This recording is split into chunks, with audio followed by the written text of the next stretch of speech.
Guys, in this video, we will see how to fix error code 611. There is an IP address conflict with another system on the network. Error IP address conflict in Windows 11 and Windows 10. If you are also facing such type of IP address error, then here are the fixes. And the first one is right click on the start button and choose run. In run command box, type ncpa.cpl.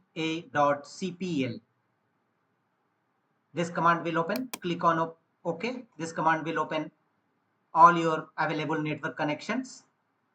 Here, right click on your network connections, either Ethernet or Wi-Fi. Choose properties.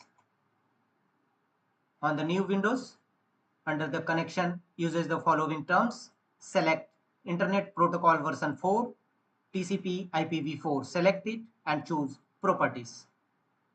Here, make sure that obtain an IP address automatically option is enabled and obtain DNS server address automatically enabled. Both IP address and server address should be automatically set.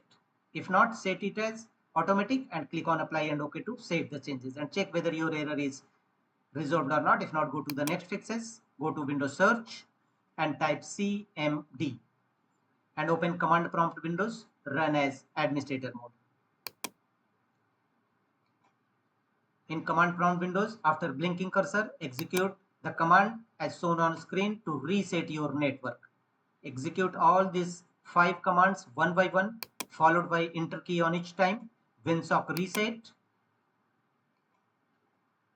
internet IP reset, ipconfig release, ipconfig renew, and ipconfig flush DNS. Execute all these 5 commands one by one, followed by enter key on each times in command prompt Windows, and follow on screen instruction to complete the execution process of this 5 network related command to your command prompt Windows. After that, restart your system. Your problem should be definitely be resolved. That's all.